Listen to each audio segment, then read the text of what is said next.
You have two eyes, huh? Do you understand the game a bit?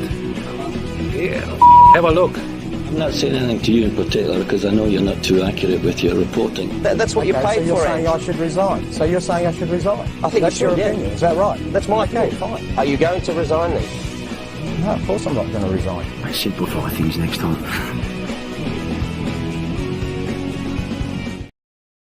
Good evening and welcome to the National Curriculum on today, Sunday, the 15th of January.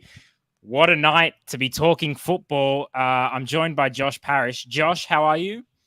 I'm good. I think some people were starting to speculate that I'd been abducted by a UFO, but no, just checking out like everybody else over the Christmas football. So thank you for last week's 3-hour episode for keeping me up to date. My goodness, 3 hours. What were we thinking last week? Look, we didn't release an official statement, but as is, what they do in the A-League. But we should have to apologize for that. Absolute went on way too long. I gave up after about 45 minutes. So, but hopefully today, that's why we've got a guarantee today. TNC under 90 minutes or your money back.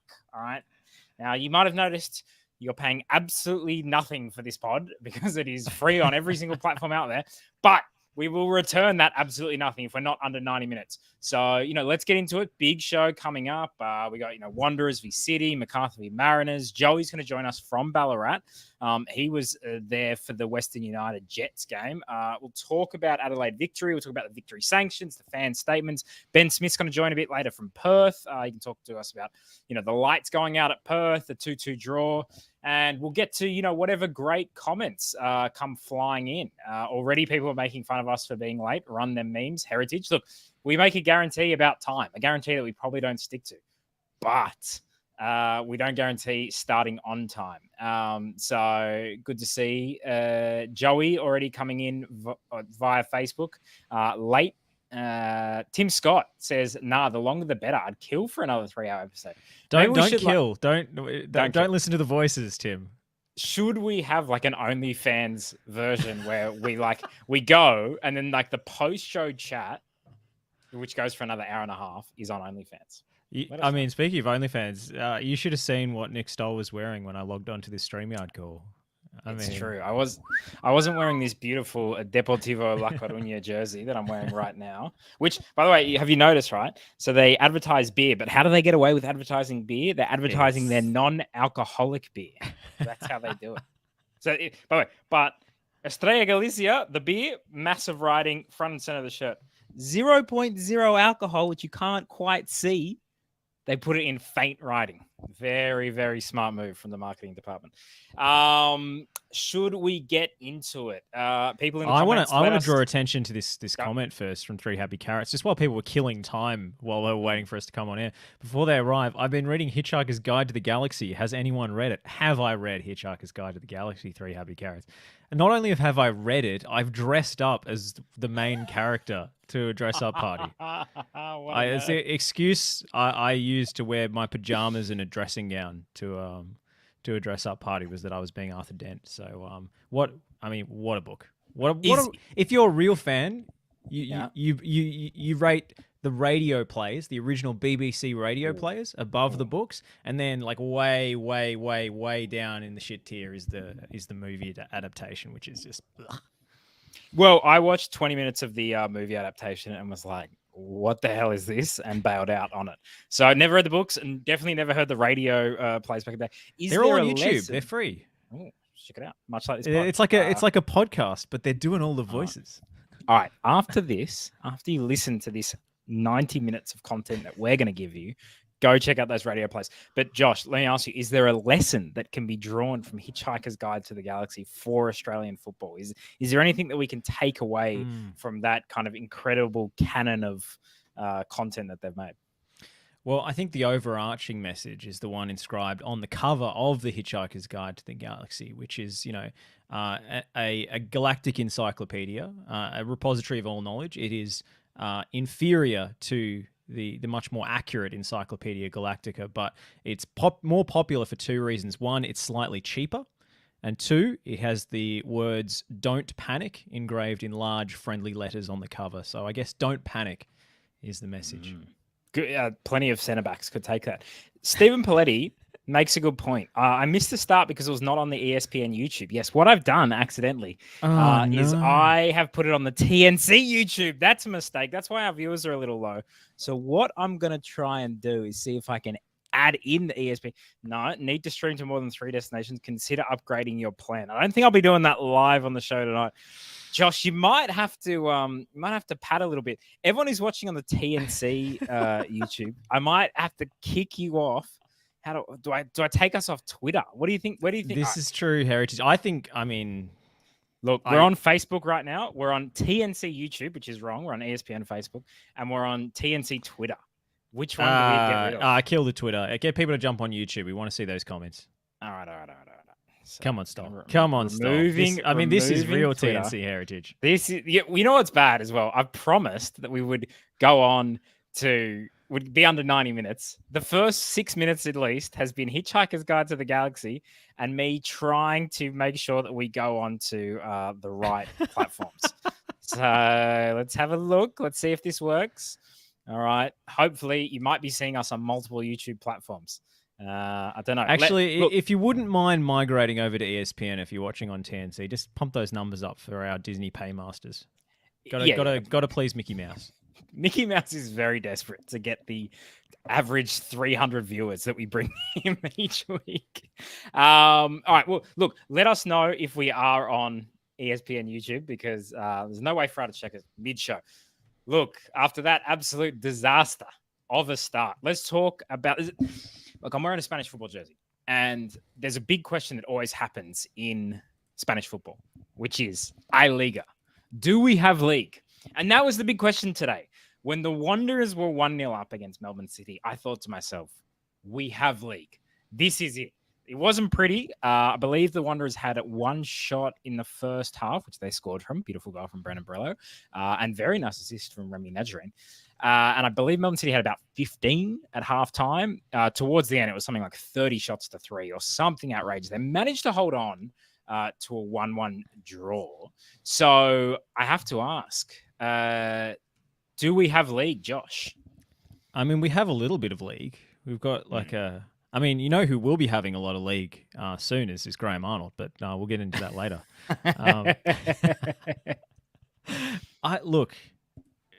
Melbourne City are fallible. They're not invincible, as invincible as they might seem. I still think they're going to take the title, but if a few sides like Western Sydney can chip away at them, honestly, Central Coast is best placed. And who would have said that in preseason? Not many people. I mean, who would have said that any time after 2015 or whenever they were last in the finals? It's interesting. And you know what? It was funny. Like at the start of the game, watching it, just Melbourne City were just carving them open. And Matthew Leckie looked, outstanding. His dribbling was really good. Telio was getting into good positions. Obviously, Jane McLaren scored in 10 games in a row. So, you kind of thought he was going to do that. And then totally against the run of play, just one counterattack. It was a very hot day out in Western Sydney today. Remy Nadjarine set up Brandon Borrello for a really good goal. And then you kind of thought, Wanderers have enough quality to kind of see this out. But God, they sat deep. And I saw a little bit on social media. Their fans look frustrated because they couldn't get out of their own box. Like they defended well, definitely, to kind of restrict City to one goal. And even though City had a lot of shots, they weren't huge, clear-cut chances. Lawrence Thomas wasn't, saving them every time.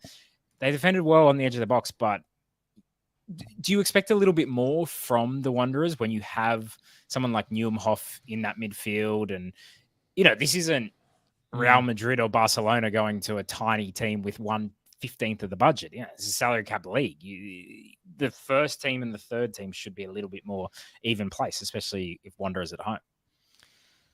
I think as soon as Marco Redan signed on as Wanderers coach, the first few performances we thought, he's just, trying to scrap some results early and then he's going to build towards something. Now that was the blueprint. Like it hasn't gone anywhere from there. It's just got more, ideologically rigid from that standpoint. And that's how they've pulled off their biggest scalps of the season. Remember the away win against Victory at Amy Park early on was really setting up the bunker. And that's that's the way they play. I'm not expecting anything else from the Wanderers now, because that's what I've seen pretty much every game so far this season against opposition who actually want the ball, or even opposition that don't. It's funny. There's a school of thought in basketball, actually, in the NBA, which is, how do you stop the star players? And sometimes coaches will say, "Oh, we got to stick to our team defensive principles and just guard them like anybody else." And other coaches will say, "Actually, I'm going to send a double and I'm going to let the other guys hurt us. I'm going to give up shots and give up opportunities to maybe the lesser lights so that we can stop the main attraction, so that we can get, 2 people onto Steph Curry when he's taking a 3." And that is sort of what Western Sydney Wanderers did to Jamie McLaren. They gave up a lot of shots. They gave up a lot of chances. If you look at the shot map for this, it's an absolute joke. It was 31 shots to 2. But Jamie McLaren didn't have too many of them, and he didn't have good chances in good positions. Yes, Tilio had a golden opportunity with that header. Yeah. Lecky had a few. Also hit the runs. Post, yes. Tilio with a good run. Yeah, so they were unlucky. The 2.35 XG, like most days, and it's hard to extrapolate XG from one game, but most days that's enough to win a game. But their XG per shot was only 0.07. So that's not very high. It's not terrible, but it's not very high. So they didn't have a lot of high quality opportunities. They had a high volume of them, and Wanderers basically sat narrow, and they doubled McLaren, or got as many players around him as possible, so that the chances weren't falling to him. Yeah. And they were happy to give up shots to other players like Van der Ven, who eventually pulled something out of the top drawer, which we weren't really expecting on his left foot. But look, in terms of expectations for the Wanderers, this is clearly how Redan has decided he wants to play. So I'm not expecting them to change from here and have any of the Wanderers sides that have actually been good been based on free-flowing football through their existence.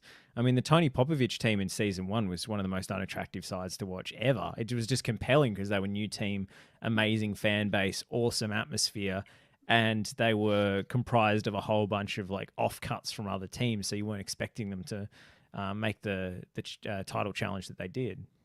Run the Memes, who's a Wanderers fans, pretty succinctly says football terrorism. So there you go. I didn't need to talk for 4 minutes there, did I? I could have just used 2 words.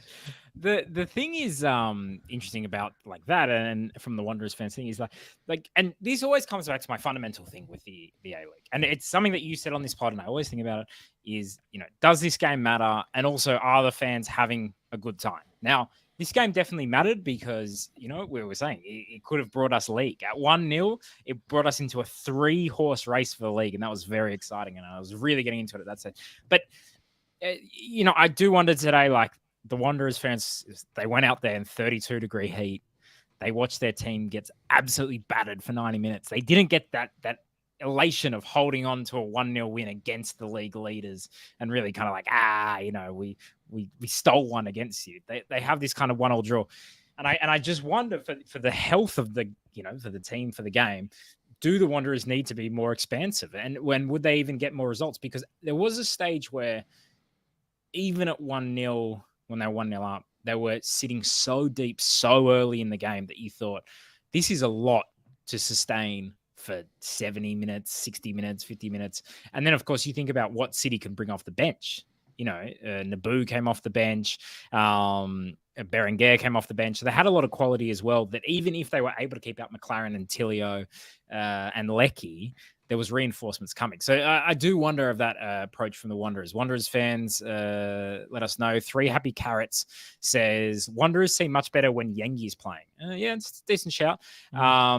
Blaine says, can we can this XG bollocks? It's the most nonsense stat. Blaine representing the old man football take. Blaine, what's wrong with XG? I didn't realize Simon Hill had a burner on YouTube. Simon Hill does not like XG. Well, Blaine, extrapolate on your comment, please. What is your issue with XG? I am a fan of XG. I think it's a good way. I think it is as good a way as not as good a way you're probably going to get, but as best way we have right now to extrapolate the quality of chances that a team is creating And, there are other measurements, of course. There's shots on target, I don't know, touches in the box, this type of thing. But I think it's not perfect. And I don't think you should say, they got XG this and this, XG this. But it's something that I think has improved, actually, the coverage of Australian football, the introduction of it through Channel 10 and Paramount's broadcast. But Josh, I know you just referenced it, but I assume you're an XG fan? Yes. I think it probably is at the point of overuse now, and probably used out of context a lot of the time, as like, we're just going to use this one stat to say this team should have won. That like the XG philosophy account on Twitter, I think, is responsible for a lot of this, because they put out the number after every game. And then I think that's misleading to just have it like, I still look at it. I'm still interested. But over a one-game sample size, it can be very misleading. But it's still really useful. And I think, honestly, like, we're past the point of arguing about it, because, the XG haters have already lost. It's already being used across media all across the world. And more importantly, it's being used by clubs in their analysis, in their scouting and recruitment. It's already taken over the game, really. And, a lot of stats associated with it, like post-shot XG, which actually is a great measure for goalkeepers, because it tracks where the shot's actually going in the net from where it was taken. And so it actually takes into account the quality of the finish and whether the goalkeeper would have been expected to save that or not. Yeah. So, there's loads you can do with it.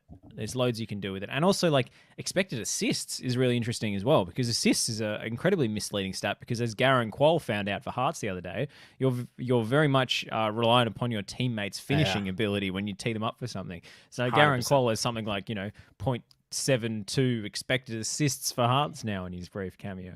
Yeah. Look, XG, not perfect, but somewhat illuminating, a bit like this podcast. Lazar11 says, I see XG as more of a long-term stay, weeks, seasons, as opposed to a minute by minute or game to game. Yeah, I think it's not a bad thing over 10 games, kind of to get a bit of a sense where a team's going.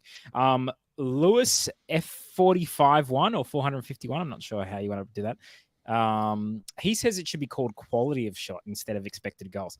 I do think it needs a bit of a rebrand would have helped. The word expected goals, I do think, makes people think like, so Melbourne City just expected to score 2 goals all the time or something. I do think a rebrand could have helped it. Yeah, I think the name's bad. And I think that's why a lot of people hate it, is literally because of the name. I think that's spot on from Lewis. And shot quality would have been, if we could rewind time, I think shot quality, I reckon we would have been talking about SQ instead of XG. Lewis, get in touch with the A-Leagues, because you're a marketing genius, my friend. Angelo says, my XG is 3.25 expectations for girlfriends per night out.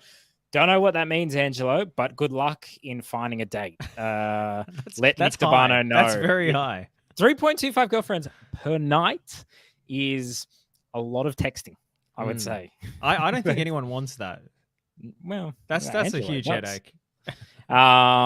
Look, just quickly, we should say as well, Van der Ven has retained the A-Liga belt. We thought at one stage there was going to be a change in the A-Liga belt because they got the draw, and he obviously scored the goal. It's a nice guy. Yeah. I do think he meant to cross it, though. Do you? I don't think so. Really? No, I don't think so at all. Let us know in the comments. Did he mean to cross it or not? Why do you say no? I don't think he had time to look up. I just think he was in the box and he decided to have a swing at it. And it was off no backlift as well, which was really impressive. Like, he had no run up to the ball. His sort of avenue to goal was blocked off, and then he just had a swing with his... I mean, it's a bit lucky, but it's not... I think it was a shot. Yeah. Anyway. 3 Happy Carrots just on XG, expected girlfriends, says, mine's like 3.2 girlfriends a lifetime. I consider it success. A monogamous man. Good to see. Well, or not. Trinogamous. Yeah. Well, to be fair, I haven't. I said a monogamous man. 3 Happy Carrots. You might be a woman, or you might not be gender specific. Whatever you are. 3.25 girlfriends, as long as they're quality. 3.25 Happy Carrots. Yeah, as long as they're quality, I think that's great. How you get a 0.25 girlfriend, not sure, but let's not go into that anymore. Angelo tries to explain his 3.25 girlfriends at night by saying, I play a 4-3-3, very attacking. Again, Angelo, I'll be honest with you. I'm not fully picking up what you're putting down, but I like the attempts, so I'll probably keep reading them out.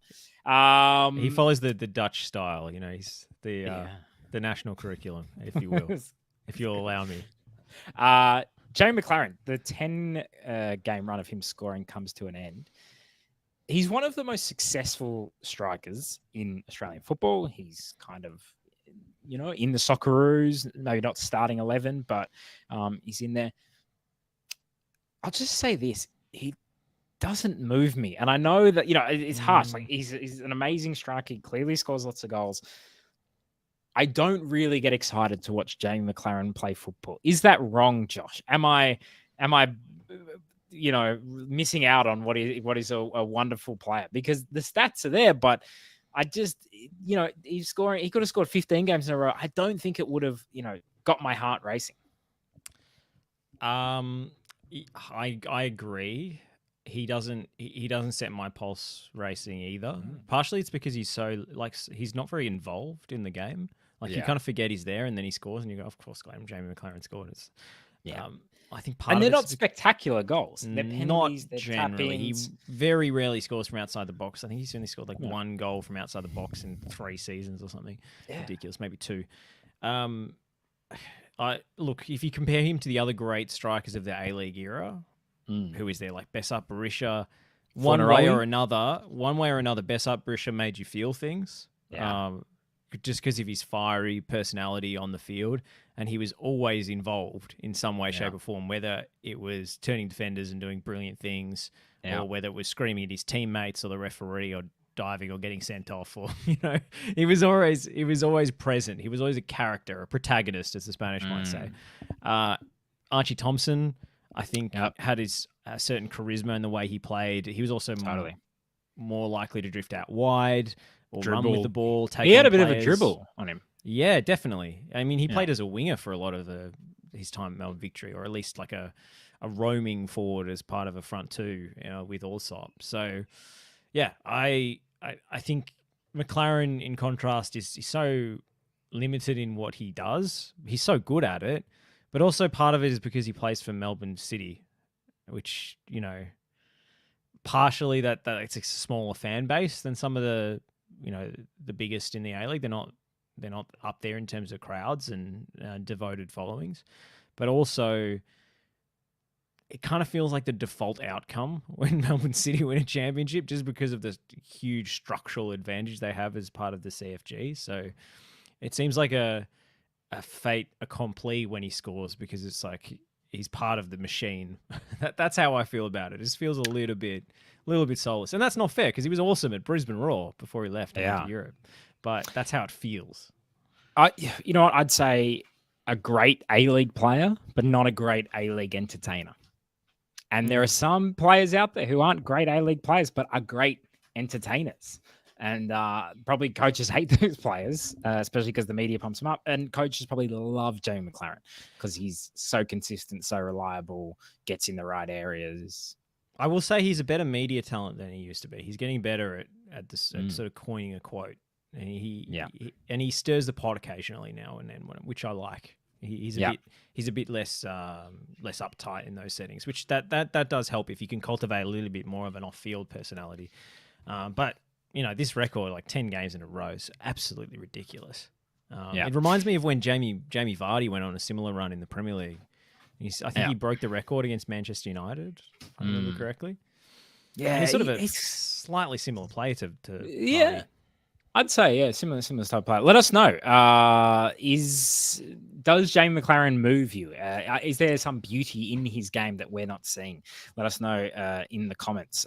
Blake Hampton says, greatest A-League entertainers 11. I smell content. That's a good off-season content. There's been some very entertaining players in the A-League over the years. I got to say, Ronaldinho for the Wollongong Wolves was probably my all-timer. Yeah. You know what? I'll admit right now, if an A-League team signed Ronaldinho tomorrow, I'd be in. I would be in. All right. I know he's well past his best now. He's in and out of prison, right? Yeah. Look, that's not an ideal preparation. But I've never loved a player so much, except for maybe Messi. bear with me one moment. Josh, what was your thoughts on the Mariners getting the 5th win in 6 games against MacArthur on Friday night? 2-1 win. Are you going to leave me to do a Bill Simmons monologue here? That's what I'm No, sensing. just go for it. Just I have to check on one thing in the house, but go. Tell me your thoughts on the Mariners this season. 5 wins from 6. A good win on Friday night.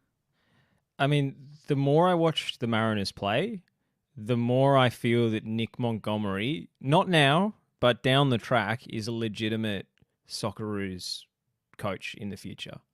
Like, he's done such a good job with this group of players, and the way that he impacts the game with his substitutions, not necessarily in this match, but across the course of the season. I mean, I guess Qual helps, but they're number 1 for goals scored by players coming off the bench by quite a long way, if memory serves. So he rotates the squad so deftly. It seems like every time he makes a change to the starting 11, even if a player's just played well, like Thomas Aquilina coming in and out, he knows how to get the best out of these guys and motivate this young group. And they've got a really dynamic front too. I think there were a few eyebrows raised about the signing of Marco Tullio, who had, one of those CVs where you don't really know what to make of it, but he's really settled and coming into his own now. Obviously, Jason Cummings is an absolute masterstroke of a signing, but replacing the 3 defenders that left in the off season so effectively, with young players as well, like Triantis. I just hats off to him. Like, Nick Montgomery is the best coach in the A-League for mine. Yeah, I feel like he would even, and I think he's getting a lot of praise. I feel like he'd be getting even more praise if he was at a big club than the Mariners, or he himself was a little bit more charismatic, entertaining. Like, he's a pretty quiet, reserved character, at least from what we see in the media, and kind of flies under the radar. He's actually not bad. He's better in I've heard him on podcast before, one-on-one, a couple. Yeah. Okay. He's better when he has a little bit more time, like outside the press conference setting. I don't think he's too bad actually for a quote. He seems like he's going to be a dour character just based on his accent and the haircut that you can set your watch to, But I don't think he's quite like that. And I thought he came off really well in the All Access. Yeah. Just in terms of his halftime speeches and that. I wanted to run through a brick wall for him after that, and I'm sure all the players do as well. I just think he's class. I really think he's going to go on to great things if this keeps up. Yeah, and as I think spoke about last week, it'd be interesting to see because he does have a UEFA Pro license, which is very valuable in terms of getting any gigs in Europe. Some amazing comments coming in, not about the Mariners, not about MacArthur, but that's all right. This pod doesn't always have to stay focused. Ronaldinho's XG on a night out. Oof, don't think he's talking about goals. Angelo says, if Ronnie was my wingman, my XG is about 6 per game. Run Them Memes asks if I'm planning to take down that tree anytime soon. That's the Christmas tree that is still up in my house. I'm a conservationist. All right. I protect trees. My girlfriend tried to chop it down the other night, but I chained myself to it. I thought you were keeping it up for Orthodox Christmas. Yes. Yeah. Well, Orthodox Christmas is about the 6th of January. Apologies. I was giving you about an extra week or two's leeway, Yeah. Next Christmas, getting in early. Jorge Lazo asks, is this the Casio version or where is the Rolex? That's a reference. I don't know if you saw this, Josh. Did you see Shakira's song about Piqué? Oh, yes, I do. I do get it. Yep. Oh my God. So Shakira, just very quickly, I know we should talk about Australian football here, but you've just got to get across this if you're anyone and anything. All right. Shakira, Piqué, obviously they're together. Then they break up. It's a very messy breakup. Shakira goes on this kind of YouTube series with this Argentinian producer. She releases a song, which is like a diss track, right? But, you think of diss tracks like, I don't know, Tupac and Biggie or Nas and Jay-Z or, I don't know, Drake and Meek Mill, something like that. Not like ex-wife and an ex-husband, all right? Like this, imagine you're their kids, right? She destroys him. She says you've got a Casio watch when you had a Rolex. You had a Ferrari. Now you've got I don't know, a Holden Commodore or whatever the car they used in Spain. Yeah, and she's like, I I'm don't worth think she said 220. Holden Commodore. No, she didn't. I think I can't remember what the car was, but it was like some shitty car, right? She's like, I'm worth 222-year-olds. It was crazy, right? But then she's made this joke about, she's made this comment about how she's a Rolex and now he's with a Casio. What does PK do in his new football league that he's created? Gets Casio to become the main sponsor of the league. One day later, just an incredible thing is happening in Spanish football. I'm just blown away by it. Piqué set up his own league. Iker Casillas is involved. Kun Aguero is involved. It's 7 aside. They put the ball in the middle to start the kickoff and they sprint in. They do penalties MLS style. There actually should be a bigger conversation about what we can actually learn from that as the A-League. But absolutely insane things happening over in Europe with Spanish football. Back onto the Mariners. Sammy Silvera looked pretty good. Interesting, like it's just another good young player that's coming through the Mariners. And is that more credit to Hutch for his ability to, because so many times we've seen talented players in the A-League and the coaches don't trust them. They don't give them minutes. They don't put them in the right situations. It feels like Hutch knows how to do that Monty? quite well. Monty, what am I saying Hutch for? I don't know. Another Mariners midfield legend has gone into coaching. I mean, Silvera, he's had a weird career trajectory so far. But I'm glad he's come back because clearly it wasn't quite working out. And the Mariners is the best place for him at the moment. That was a slick turn I think it was one of those counterattacks where he just spun somebody in the middle of the field and we threw a narrow gap. And I mean, we've been impressed with him for a long time. I remember a goal he scored. I think it might have been for the Mariners against Perth, perhaps, or maybe it was for Newcastle. Maybe it was his one Newcastle Jets goal, which was just amazing. Like nutmegged somebody, and like he's a Jet. He's only 22. He's got time. It's probably got to be the next couple of years where he establishes himself as a first team player. And there's actually a lot of competition for places in the Mariners. Like the midfield low NRI, but very very high performance. I really like Silvera. I like any player who's willing to receive the ball in tight and take players on and dribble. And he's definitely one of those players. Cummings had a good game. He's done kind of really well again this season. We didn't see him a lot at the World Cup, like in actual playing time. Do you think we see him more kind of in future Socceroos matches for the Asian Cup, or is Mitch Duke, because of his performances at the World Cup, really tied down that kind of number 9 spot? It depends who the coach is, doesn't it? Yeah, it's a good point. I mean, if Graham Arnold's still the coach, Mitch Duke is going to keep playing a lot. I think there's too much up in the air with the Socceroos at the moment. I mean, until Arnie's contract extension is signed, sealed, and delivered, I don't know if we can say anything definitive or even speculative about Socceroos selections. But if I was the coach, I'd want him a bit more involved. He was a bit underwhelming at the World Cup, but very limited minutes. Yeah. Lazar11 says Monty made up imaginary Tulio haters in the post-game interview. Lol. I do love when A-League coaches act like there's some, huge agenda against them or some player. It's like, you're the Mariners, all right? Be grateful anyone's taking an interest in you, okay? You're a good coach, but come on, bro. What do you think? Are you a Tulio hater, Josh? Look, if it gives them added motivation, sure. What a fraud, Marco Tullio. You're just a shit Marco Tilio. No, I think he's good. I think he's very good. And he's 24, which like was a stunning revelation to me. I thought he was like 30, but he's only 24, which I think the Mariners have also shown the value of getting some foreign players in who aren't 35 or 36. Like all these foreign guys, they don't have big reputations or anything, but they're all like 25, 26, 27. Yeah, it's a good point. 3 Happy Carrots makes the point. Before I forget, on MacArthur, their crowd was the biggest ever non-derby crowd, 4.8K, even bigger than their first ever game in 2020. Credit where credit is due. Yeah, look, hopefully we're seeing an uptick in MacArthur. You want it to be a bit more than 4.8, but hopefully it's a trend, and next time it's 5.2, and then it goes on to 6 and 7 and 10 and whatever. So hopefully, Azani came off the bench. do you think? I mean, I thought they looked a lot better when Arzani plays. I think they look a lot better when he's on the field. It was great work from him to do like a little sneaky assist on the set piece, and even better work from the cameraman to somehow like have a close up on Arzani's face, catch Arzani giving the corner taker the eyes, and then like, yeah, do it, let's go. And the set piece worked out really well. They didn't win the game, but it was a nice moment for them. But on Arzani, do you think he's going to get his place back in the starting 11? It seems like him and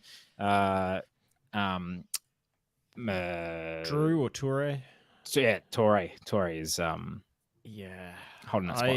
I'm not a fan of Drew and Toure starting at the same time because they both kind of pace merchants who want to get in behind. I feel like you have to have someone who wants to drop and receive the ball, which, yeah, I like Arzani for that reason. But clearly, Dwight York is trying to send a message that he's not an automatic selection. I think he's really big on, effort in training, that sort of stuff. And he's spoken like every time, someone asks him a question, which gives him a golden opportunity to big up Arzani. And I noticed that this at the start of the season, even when Arzani was in really good form, he didn't really take the bait.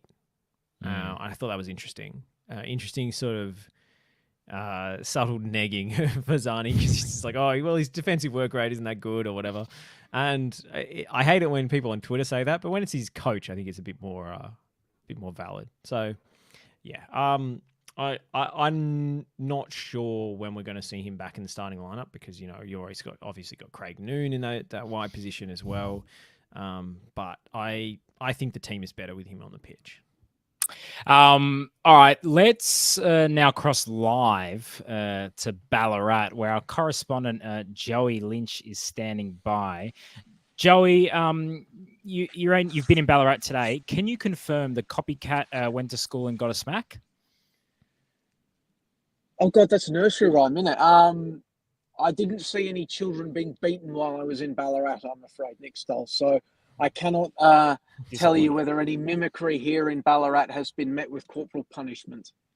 All right. Give us your thoughts first on the game, Western United and Newcastle Jets. It was a frustrating game. Like, both sides had enough opportunities to win the game. Both goals. All right, let's start with both goals. Both goals were great goals. I mean, the Western United goal moving down the left flank, the interplay between Lockie Wales, Josh Riston and Connor Payne. Didn't know they all had it in them, especially given that, Josh Riston was just making his first start on the left this season with Ben Garuccio out for 6 weeks. That was a great strike. And then Daniel Steins just receiving the ball, knocking it to his right. Admittedly, Jacob Tratt standing off him like he was just dumbstruck by something that Daniel Steins had done, but to still knock the ball to his right and bend it back in the way he did, taking into account the wind and everything, fantastic.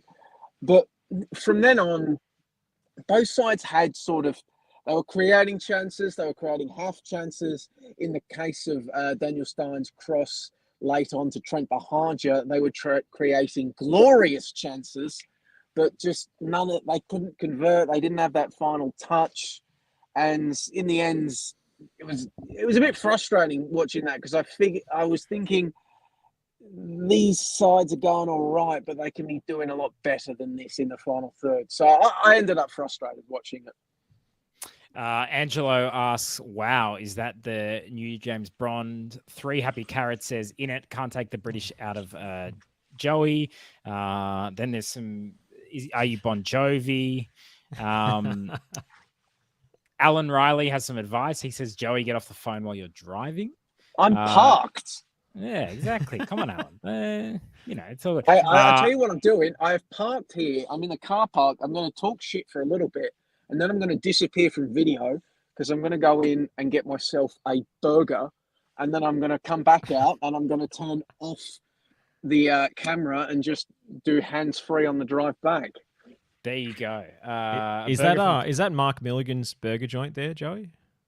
Carl's Jr. Given he was deputising this week. That is awful. That's that terrible. Awful.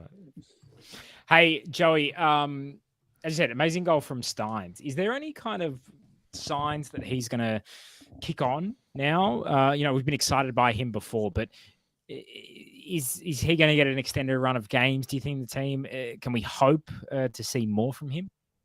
I think we can hope to see more from him. It's going to be interesting to see, given that Arthur Pappas in his post-game press conference indicated that Brandon O'Neill and Callum Timmins will both be coming back in to the squad, most likely for their game against Western Sydney next week. Mark Natter as well, but obviously not a lot of competition for places between Mark Natter and Daniel Steins.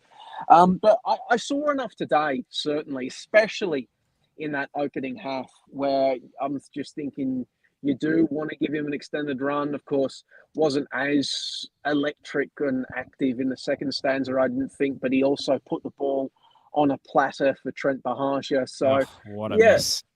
It was a remarkable miss. I mean, I think in general, he's already built to be a bit of a TNC favourite, given that he's an intelligent lad that wears his socks low and all of that sort of stuff. But I would like to see him get a bit of a run at things because, I think I did rate him when he was even at Perth, a bit more than even some Perth watchers did. But I mean, can we expect him to kick on and, really improve? That can be said for most of this Jet squad because they have underperformed. I mean, we did their report card last week. They have underperformed significantly, but I don't know. Pappas today saying that he saw enough from today to, that they can build upon a foundation, coming to Ballarat and taking a point. He thinks they can build on this as a foundation. So, I mean, maybe they can. I mean, hopefully they can find that entertaining football again. Josh, they're 3 points off the top 6. Are the Jets going as bad as we think? I don't think any team is going as well or as badly as you think. The table's really close. Like, it's hard, actually, to come up with any compelling narratives out of this season because it's so inconsistent. The only thing we can really say for sure is that Melbourne City are probably better than everybody else. And the Mariners are outperforming expectations. That's about all you can really conclude from this year because the table is so tight. It's mediocrity. It is. Mediocrity. It is. But any team could go on a run and get into the finals. 6 teams make the finals. Just on Steins, I mean, you're right. He is uniquely designed to be a TNC sentimental favourite because not only for the reasons that you mentioned, Joey, but also he's had a spell in NPL Victoria. And for me personally, seeing him do the Luca Toni celebration, obviously that's going to curry favour with Nick Debano for clear and obvious reasons. But it's also the same celebration that I used to do after I scored in Year 8 futsal. Like, I used to do that every single time. That is amazing. So I don't know. I'm surprised Daniel Steins is old enough to really remember Luca Toni. But anyway. He was born in 98. I was looking this up. He's born in 98. So he would have been 8 years old in 2006. So that's kind of prime, your first World Cup. You get massively obsessed with it. You do the Luca Toni. Maybe he was a big Bayern Munich fan, which he joined afterwards. But can I just say, one of the great celebrations.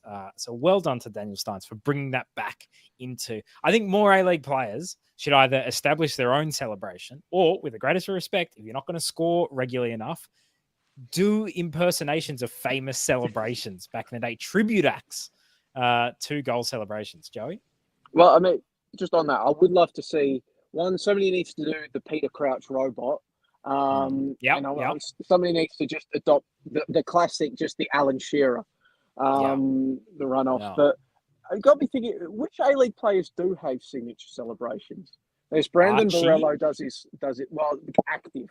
Brandon Borrello does his flips. Craig Goodwin does his sliding on the knees and pointing to the sky. I think McLaren's got his cross hand symbol thing. Oh, Goodwin's doing a Fernando Torres. Yeah. That's what he's doing. That's a tribute act in itself.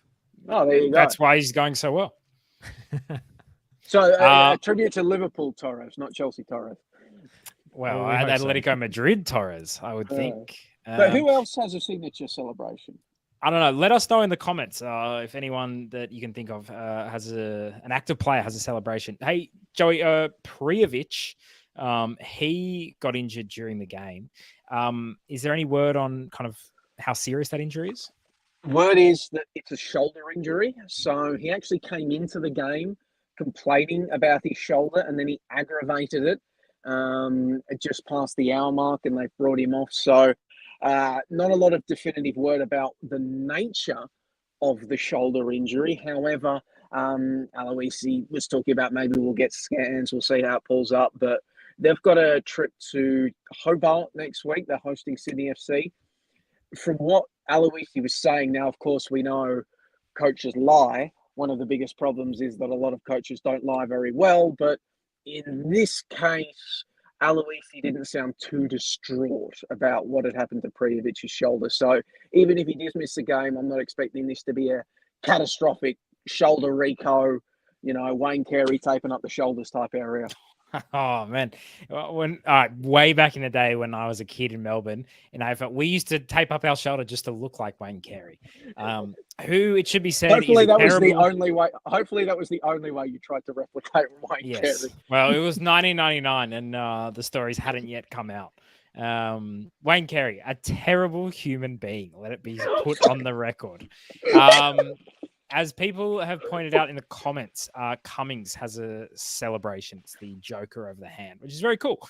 But he scores enough to have his own regular celebration. I'm saying for the guys who don't score enough, you do tribute acts. And a really good one that someone put out there, I think it was Tim, said someone should do the Jimmy Bullard telling off celebration, the famous Jimmy Bullard at Hull, where I think Phil Brown was the coach that he was impersonating, who would, I don't know, did this performative tell off the team in front of the fans. The last time they'd gone to Man City or whatever, an amazing celebration. So someone should do it. Run the Memes says Sharon violation. That's true. We are guilty of that.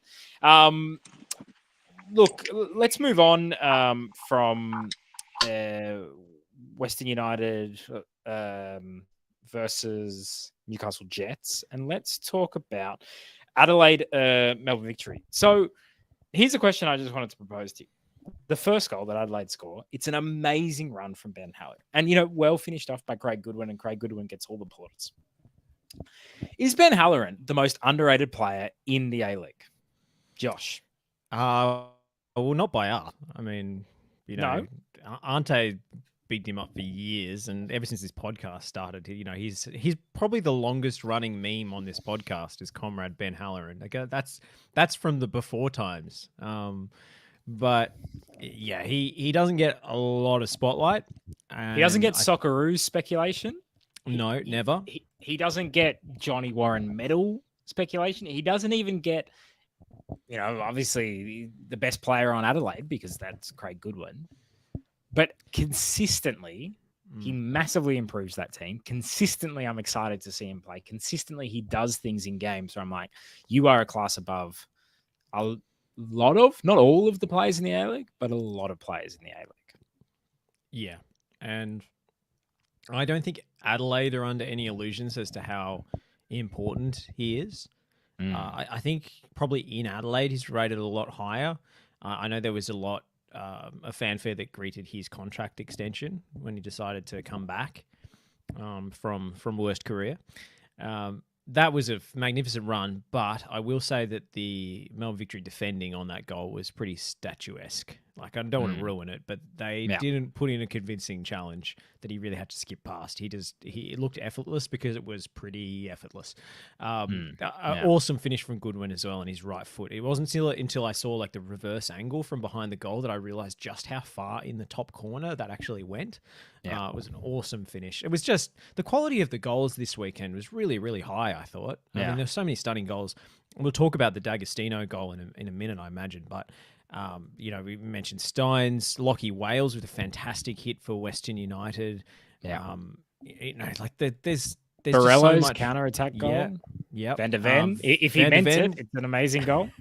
Absolutely. There's been a number of fantastic goals this weekend. And I was a little bit disappointed by how passive Adelaide were after scoring early. I mean, this is sort of Carl Vart heritage, but he wasn't even on the touchline this time, so I can't make my human handbrake jokes. They really took the foot off the gas, and I think Victory were there for the taking, and that's 2 points dropped.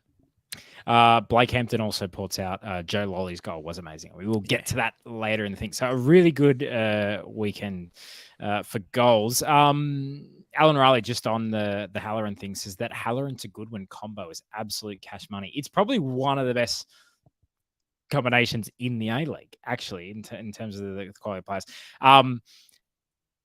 You know what? I actually think it's a pretty good result for Victory, given the week that they had. D'Agostino, like he said, what a goal that was. He can hit them. Like, he can hit a stunner every now and again. 3.25 happy carrots. Well done for changing your name so quickly. D'Agostino should do a dagger celebration. Wave a pretend bronze dagger around like in RuneScape. There you go. That's a deep cut. That is a deep cut. I don't even remember RuneScape. But and as we welcome back Joey into the conversation, Joey, how did you think that match went from Melbourne Victory's perspective? Because they're obviously struggling, bottom of the table. Adelaide doing decent this season. 1-1 draw away, not a bad result. Oh, it's absolutely not a bad result given the week that they have gone through and everything that has been happening at the club. I mean, I do have to concur with the sentiment that Adelaide really took their foot off their throats at the most inopportune time, when you just see the way that they sized through them for the opening goal. You sort of got the feeling, oh lordy, have Victory down tools. At this point, it was, you were really thinking, well, if Adelaide kick on from this point, they're going to grab 2 or 3 or 4 inside the first half. But Victory, yes, they got a goal. It was a wondrous goal. I'm still not convinced surrounding.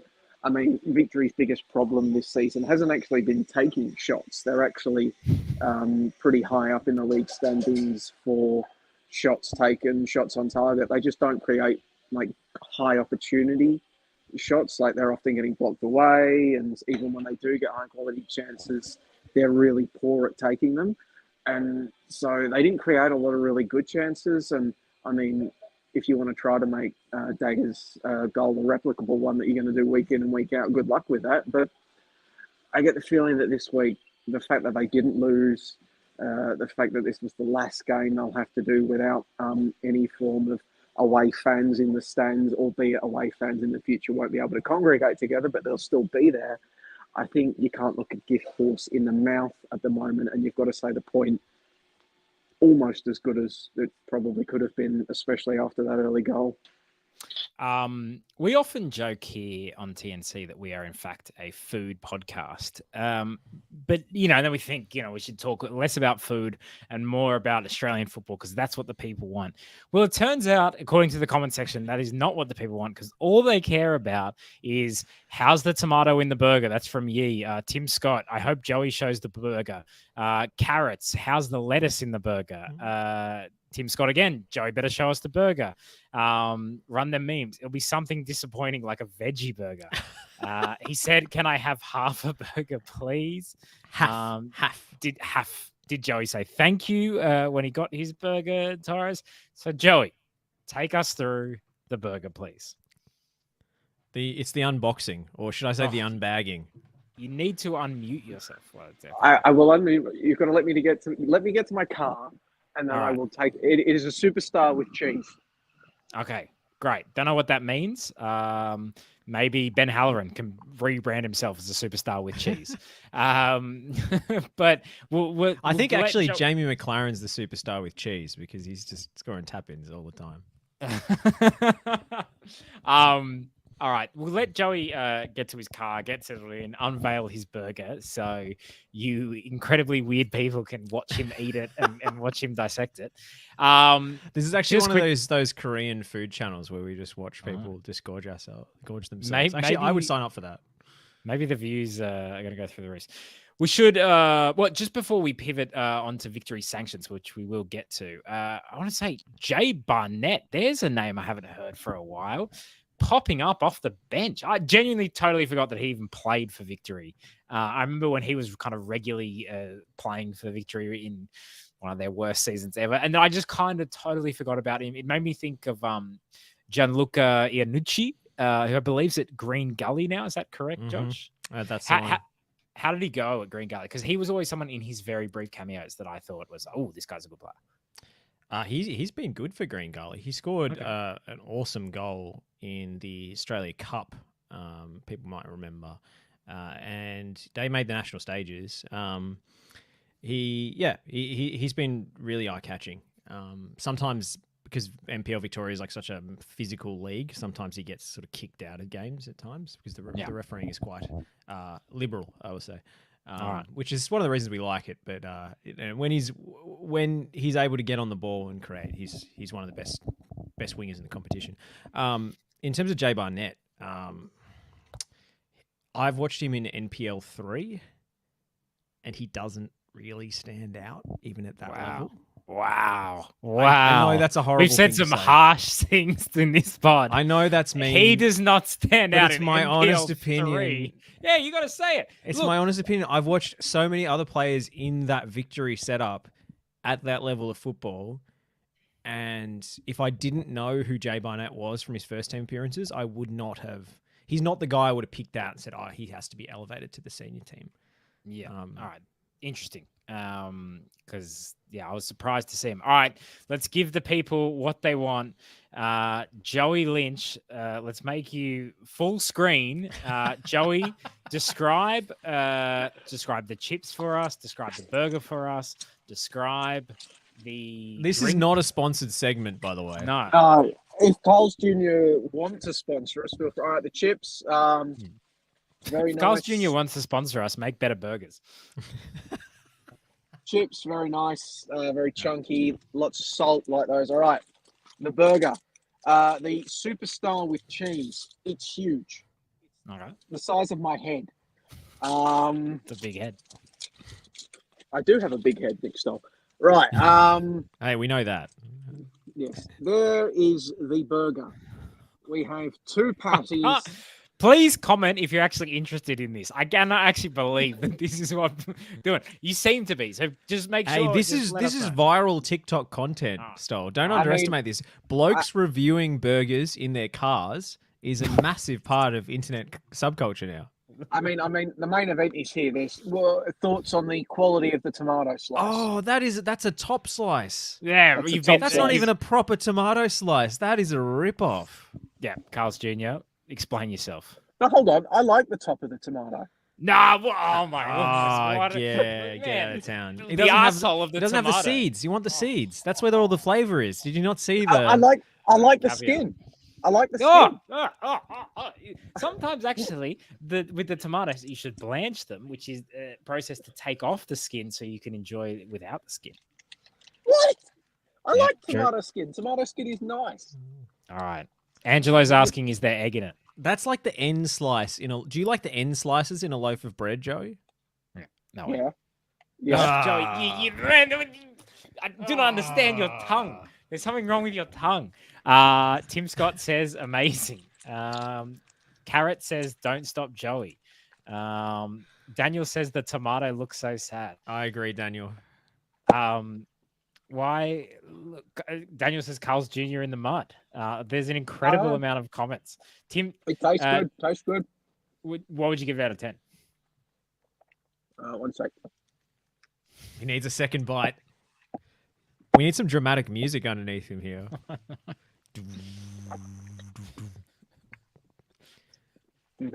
Come on, Joey. Give us a rating. Bearing in mind that I'm a very harsh judge. What are you talking about? You say like the end of tomatoes and you like the end of bread. All right, whatever you rate it, I'm saying the opposite. I'm giving it a 6.5. 6.5. 6.5. For comparison's sake, I'd give a quarter pounder a 6. So I'm giving this a 6.5. There you go. Get to your local Carl's Jr. Stephen Paletti says the end slice on the bread is great. Crunches up a lot better for toast. You guys have no idea. All right. You don't eat it for toast. You just eat it raw. The end slice raw. It's great. Bro. That is not prison. The only thing the end slice is good for is breadcrumbs. Yeah. Oh, yes, Josh. Good. Using all the ingredients, maximum. I like that a lot. Wow. A lot of people giving it an 8.5 out of 10, even without actually tasting it. You haven't lived if you think a Carl's Jr. is 8.5 out of 10. Come on. You know what? If you're in Sydney, may I recommend Umi Burger? There's one in Barangaroo and there's one in Darling Square. Unbelievable. The Lionel Messi of burgers and chips. The chips are just ridiculous. Umi, UME. Got to text it out. All right. This is one of the weirdest. Wait, is that a beer? Is that a beer and burger bar? It's a Japanese burger beer as well. Yeah. Might have been there. Might have been All right. there. It's very nice. We said under 90 minutes, Stoll, so we can still make it. We can still make it. And look, while we're here, why don't we just mute Joey so we don't have to hear him chewing? And why don't we welcome to the pod Ben Smith? Ben, you're in Perth. You seem to have the lights on, which is better than Perth Glory did yesterday. We're going to get to that in a minute. How are you? And have you paid your electricity bill? I have paid my electricity bill. Hello, Nick. Hello, Josh. Hello, Joey. Hope you're all doing well. Hello, viewers and listeners for the podcast. I have paid my electricity bill, but I may need to go to the toilet at some point, at which point the lights will go off. And I will make a hasty retreat to the bathroom. All right. Ben, a couple of questions. Have you ever had a Carl's Jr. burger? What would you give it out of 10? And 2, apparently if you're in Perth, according to Lazar 11, go to Hood Burger. Hood Burger. He corrects it in the comments. Okay. Sorry, Lazar 11. Hood Burger is good. Shout out Hood Burger. I've never had Carl's. I've had Hood Burger. It's good. Good burgers. Just Burgers, JUS Burgers as well. If you're in Perth and want a bit of a boutique burger, it's way better than grilled, which I feel like is grilled very overrated. Grilled. Jeez. Anyway, hey, I don't know how you're going to take this, Ben. This is maybe a compliment, maybe an insult. But Carrot says, Ben Smith, what a nice average name for an everyday gentleman. Have you had that before? This might surprise you, but I can't say that I have. I don't think I've ever heard the expression everyday gentleman ever used in any context. It is a very average name. I don't know if everyday gentleman is a compliment or if it's just a nice roundabout way of saying I'm very plain and boring. I don't know. Look, let us know in the comments your favorite name for an everyday gentleman. Look, we've had the burgers, we've had the chips, we've had Ben Smith. Let's get it back onto the football because there is a very serious kind of thing that we should talk about, which is Victory sanctions that happened this week, that were this week. $450,000 in fine, restricted seating and ticketing at games, suspended 10-point deduction, and the Melbourne Derby to be replayed with City leading 1-0. Josh, what was your reaction to these sanctions?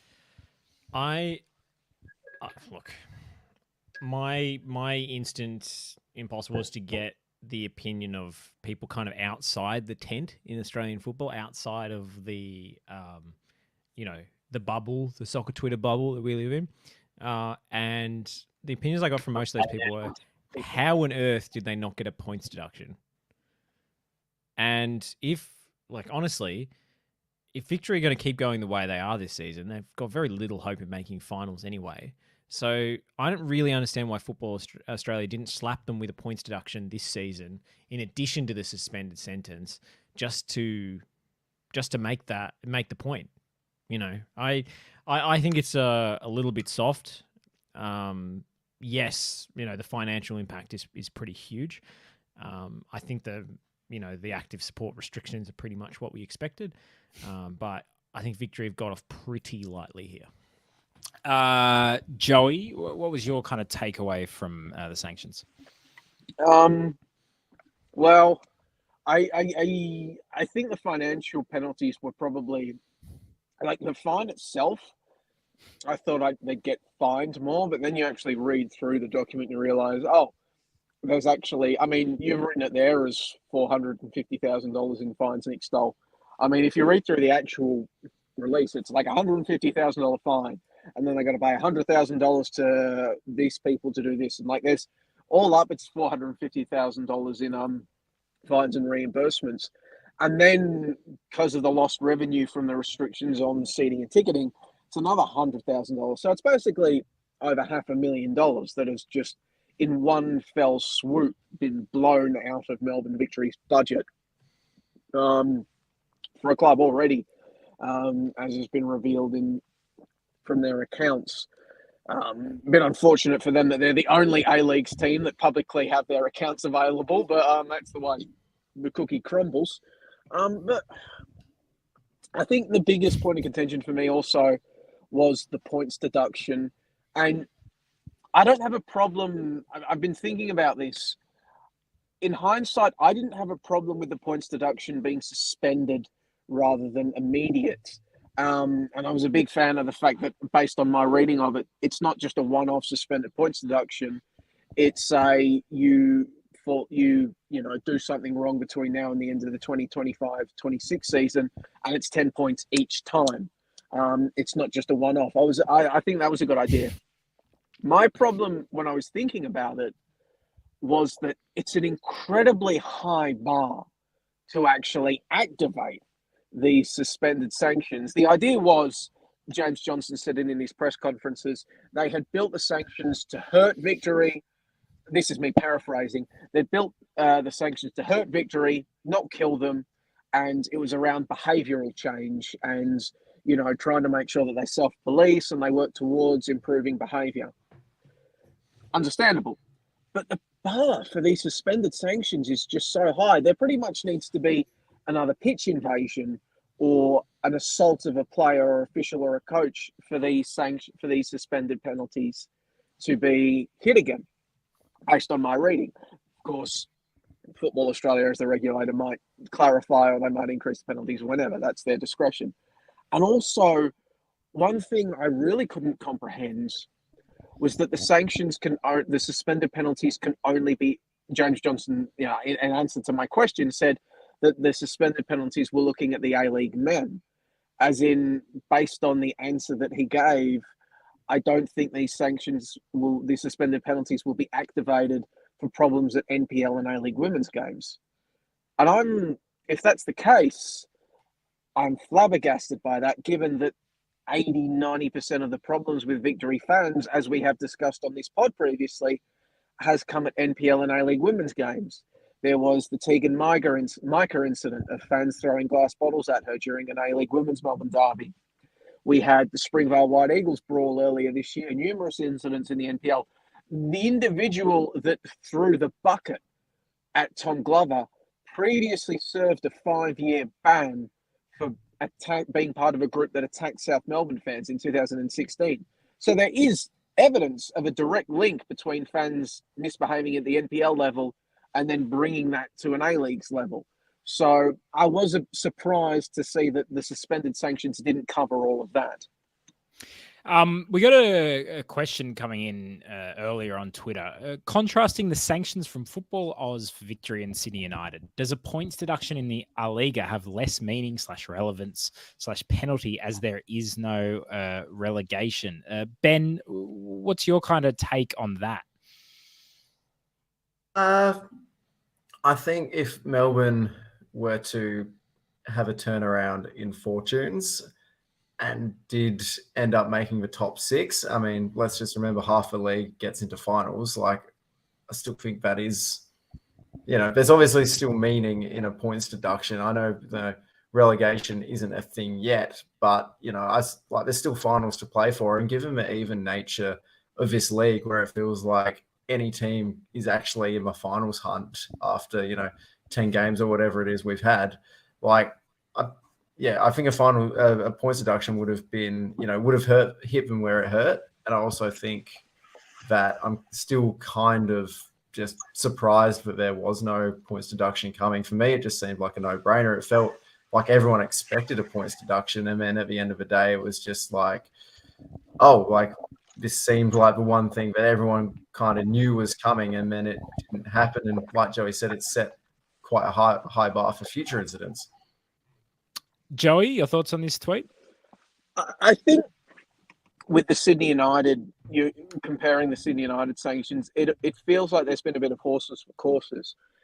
If you were to sanction Sydney United in the same way as Melbourne Victory, I hit them with the same sort of financial penalties that they've hit with Melbourne Victory, Sydney United would cease to exist.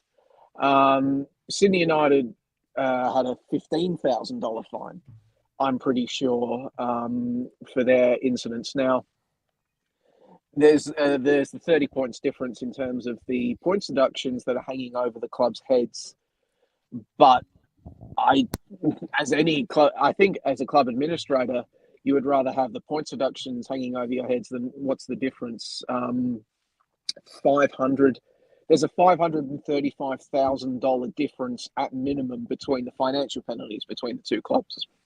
Now, I don't think Sydney United would trade 30 competition points in place of getting hit with $500,000 of financial penalties.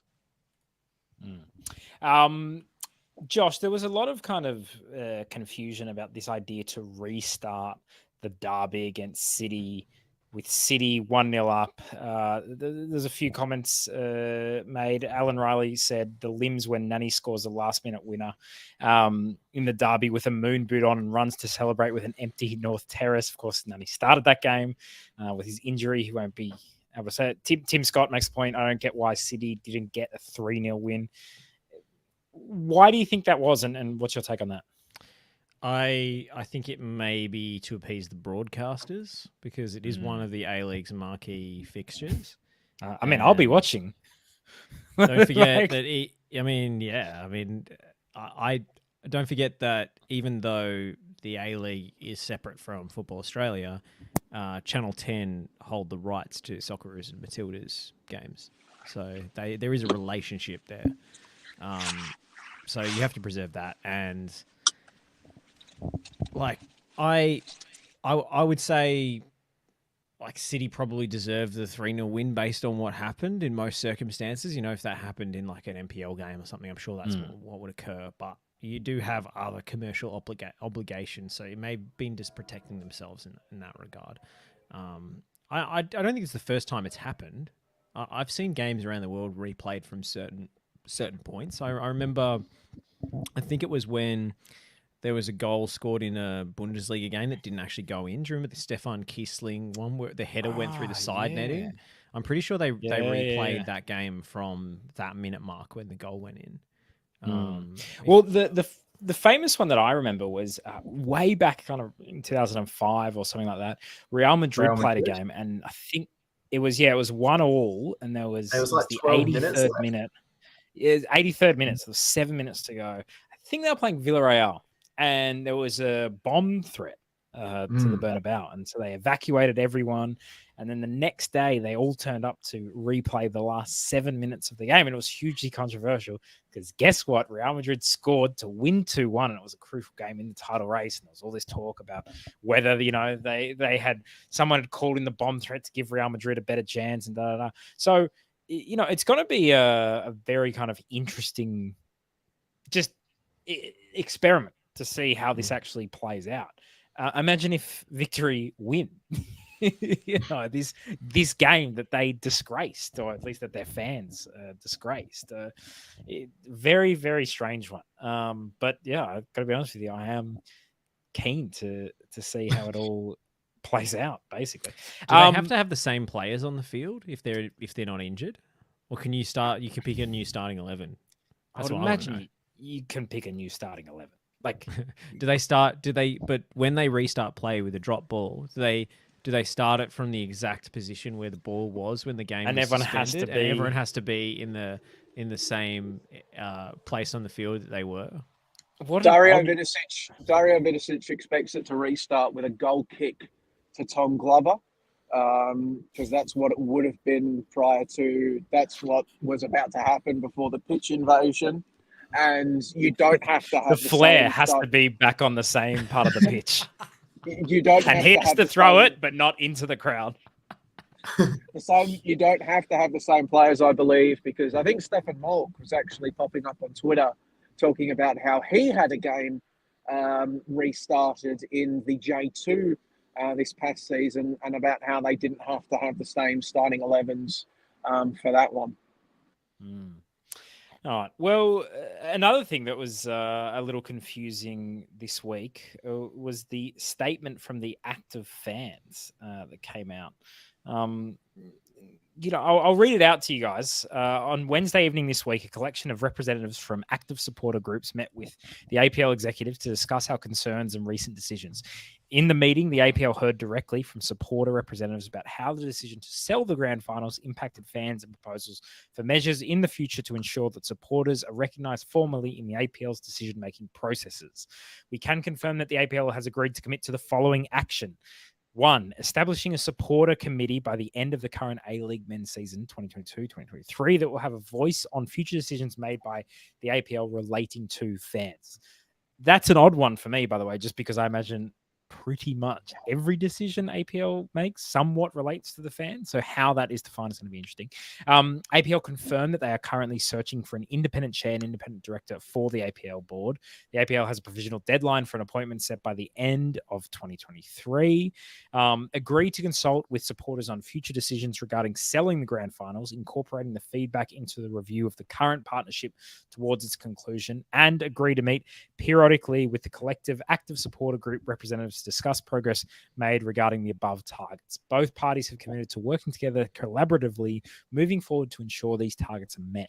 Protesters by the active supporter groups will cease indefinitely, providing the above targets remain on track to be achieved in the time frame outlined. We thank the APL for their willingness to engage with our representatives and taking our concerns seriously by committing to future action. Just my kind of take on this is that it's sad that it sounds so corporate. Like, I expect the APL. Who wrote this statement? I've no idea, but it is at least co-signed by the logos of all the active supporter groups, bar Melbourne Victory's original style Melbourne, for obvious reasons. So, for whoever are these active supporter group representatives have clearly signed off on this statement, I haven't seen any active supporter groups come out and say, "I don't know, we never agreed to this statement." So my understanding is that they all have agreed to this, and yeah, I guess I was disappointed that it was just so like it sounded like a corporate statement that you would get from an APL, a Football Australia, a corporation. This doesn't sound like as supporters, and that to me was disappointing, and I was surprised that look, if they agree and they're happy with the status quo and they're happy with kind of the agreement that they've come to with the APL, then good, and then everyone can move on, and who am I to say otherwise? But I don't know, I was surprised that it reached this conclusion and that they kind of didn't demand more. Josh, what was your take? I think all appetite for continuing the protests ended as soon as the first Melbourne Victory fans invaded the pitch. I think the high ground was lost that night. The momentum was lost. Without Victory's actives as part of it, the protests become quite a lot less vehement. But also, yeah, I think this is a bit limp. Look, this seems like a box ticking exercise for APL. What I am interested in is if the representatives that are on the supporter committee will have some kind of public-facing presence. Will they put out statements if they disagree with an APL decision? Will we get some of them as sort of talking heads in the media when big decisions are made? Can they lobby publicly that way? Or is this just a really opaque thing that we'll never see the inner workings of whatsoever? And how are these supporter groups like electing those representatives? Like, I'm really interested in that. Are they just like, is each active fan group like doing a Facebook poll? Like, yeah, and it was interesting as well because I saw there was quite a few fans, at least on social media, who were saying, this doesn't speak for me. Maybe the non-active fans need to unite, and I think they felt a little bit let down. Lazar 11, lame statement. What a waste of time. Alan Riley points out, was speaking to the guys from the Red Army, and they said they got more than they expected from the meetings. So that's an interesting one. Ben, what was your read on this situation? Just as I think Josh said, like, it's limp. I mean, I wasn't expecting, to be honest, like, I think the moment that Victory fans decided that they were going to storm the pitch, it felt like any hope of getting that grand final decision reversed died in that moment. And it feels like, like you can just sense the deflation around the league, and it feels like the supporters groups who are kind of still, you know, carrying on the fight are doing so out of kind of like, well, we're committed to starting it, we're committed to finishing it, rather than, you know, it feels like a sense of apathy has kind of affected the entire kind of counteraction to this. To be honest, like it feels like a bunch of, you know, individuals kind of coming together, but not really having a game plan, like a cohesive game plan or plan of attack to actually, you know, bring to the table. And it's, you know, it's very tough when you bring all like fans together from across the country, and like you say, we don't actually know who these fans are. We don't know who was at the meeting, like how these spokespeople were elected, chosen.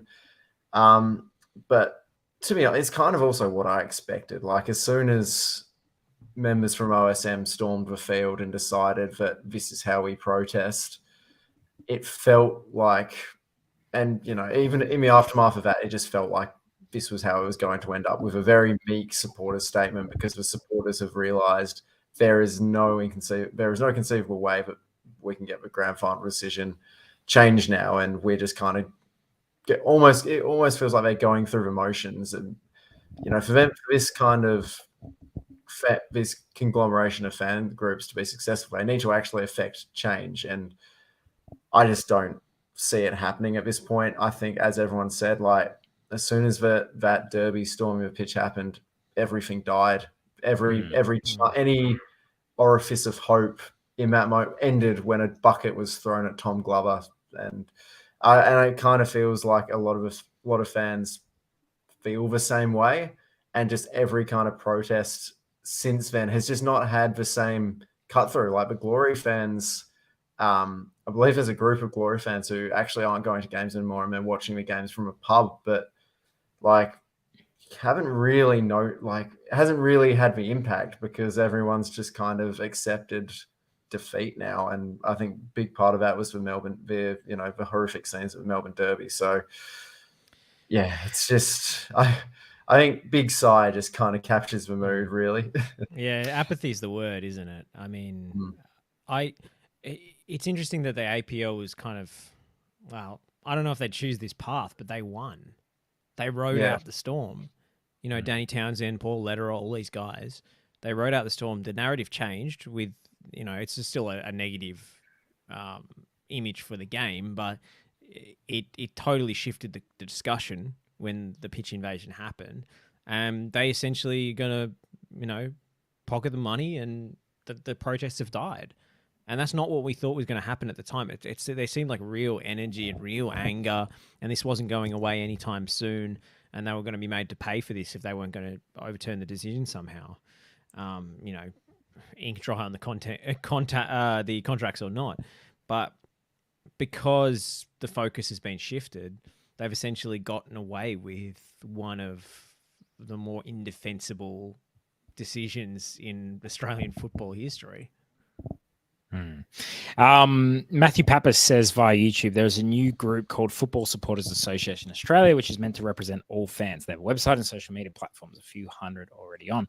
So it's interesting that there's already kind of like, I don't know if that you'd call that a splinter group or just an independent group to the active supporter fans. Ben, do you know more about that?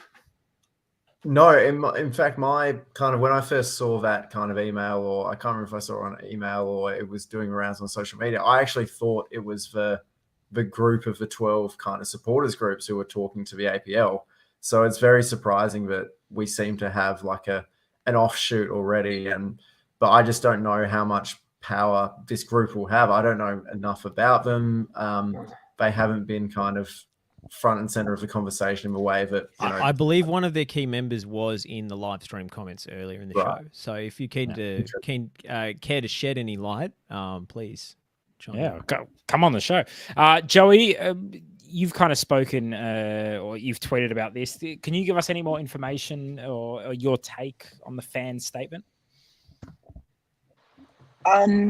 It's one of the things, like me and Teo obviously spoke at length about it last week, and like that statement previously talking about like 11 different groups getting together, but with no real game plan.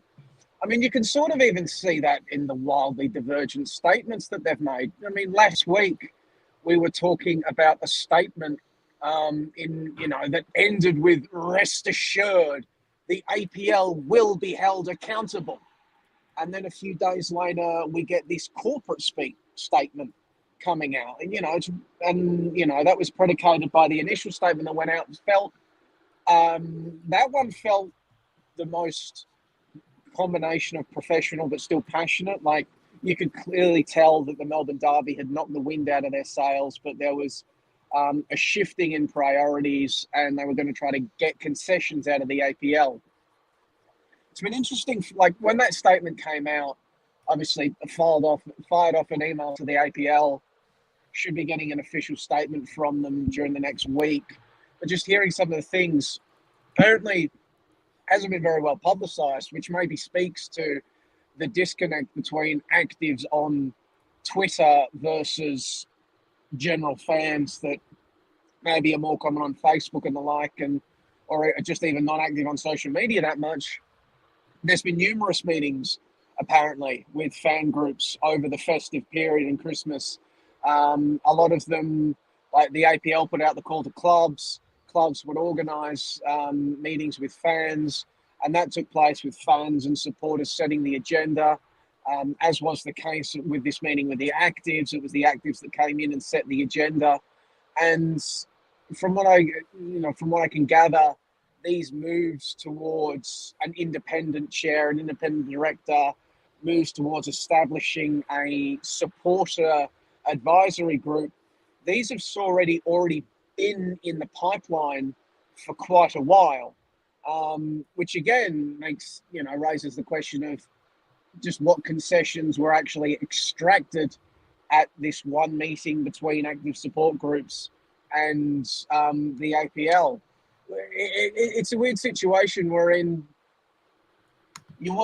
these guys obviously wanted to come to the table and be engaged as a serious stakeholder, and you've got to pay heed to that, and you've got to judge them by that. But also, you've got to bear in mind the demographics of these active support groups, who these active support groups are likely made up of. Walking into a meeting with seasoned sport, I know people don't like him, but Danny Townsend is a seasoned sports executive that has been doing this for years and years and years, and has had to do negotiations with people that are a lot meaner and a lot uglier and a lot more visceral than the active support groups. So one wonders how equipped active support groups really were to even gather any concessions from the APL. So, but that's been interesting, and yeah, I guess I'd also reiterate exactly what Josh said. How exactly will this advisory group be made up of going forward? Will it just be for actives, given that they make the most noise and they're the most visible, but they're a very small proportion of all supporter groups and all fans? How will they be elected? Where will the accountability be? Will we know who they are and what their views are and all of that sort of stuff? So it's going to be a very interesting time, because obviously this agreement, the statement put out by the active supporter groups, APL confirmed to me there was nothing inaccurate within that statement. It's what they've been working towards for a advisory group. There's no formal structure of what that will look like yet. There's no formal agreement or anything like that. So we're going to have to wait for the coming weeks and months for that to be announced and revealed. So that's going to be another interesting thing. And all in the meantime, the fans are going to be ceasing their protests. So I guess it's sort of like business as usual as we wait for the announcement of a supporter group advisory body. Look, we're coming very close up to the 90 minutes where we have to give everyone back their money if we don't make it. Keep your comments coming in, though, even though we're in the last minutes of the show. We've still got a couple of games to touch on. We'll leave the fan statement stuff there. Some really good comments have come in via YouTube and Facebook and Twitter. Either Moment says, Ben Smith is definitely a right back kind of name. Ben, what position did you play or do you play? Central midfield. Oh, all right. There you go. Yeah, but I have moonlighted as a fullback and a centre back at times. Wow. All right. There you go. That's like a real 2019 Bournemouth sort of name. Ben Smith at right back. I think there was an Adam Brad Smith. Brad Smith. And another really good comment from Jack. He says, "Fuck you, ESPN Australia and New Zealand. Bring back Canada." Don't know why he's confused. I think ESPN Canada exists. Two things can exist at the same time, Jack. But maybe bring back the nation of Canada. It's vanished. Yeah. No one knows where it's gone. And ESPN, presumably at fault. Yeah, I would assume so. We'll work on that as best we can. But look, let's talk about Perth 2, Sydney 2, blackouts and backouts. Look, we'll get to the game first. I thought Sydney FC played very well. A bit graphic, Stoll. A bit graphic. Well, a bit graphic because we got to talk about this moment, and I hope the audio gets picked up on this. But if you just allow me one moment to play this for you, let's just listen to what happened here. Sure, well, it's not ideal. You see that our broadcast cameras have adapted almost immediately. Open the filter a little bit. I'm sure the players' eyes have adapted to it a little bit darker as well. Common sense prevails if we can keep playing it. Just have a listen. Ruben Zadkovic here. Yeah, go.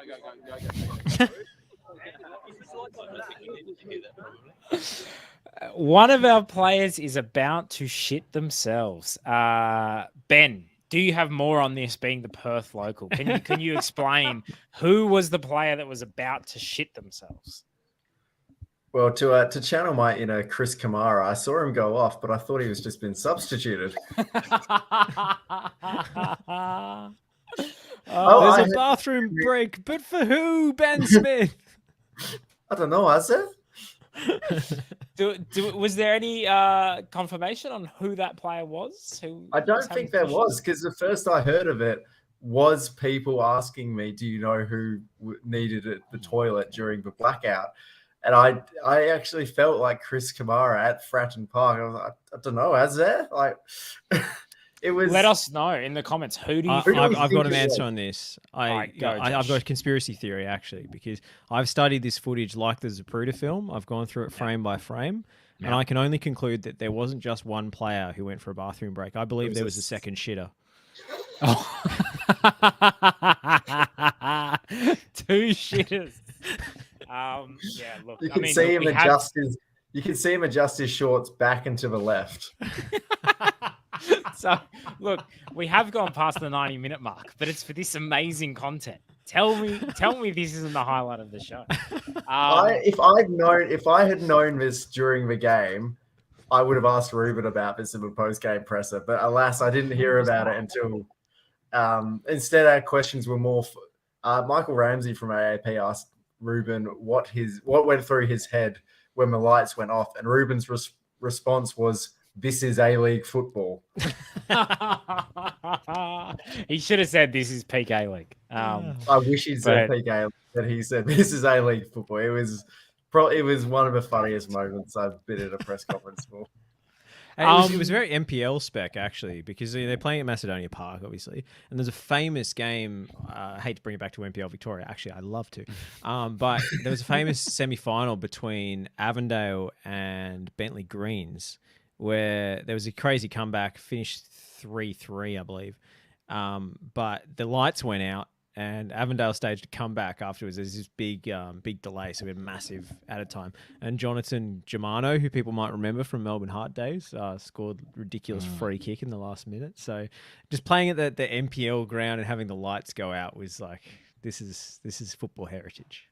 I play at a university club, and we're very sadly notorious for our lights going off with about 10 minutes to go. And there have been more than a few occasions where the club president has had to phone the like campus security and ask them to turn the floodlights back on. And it did feel a bit like that.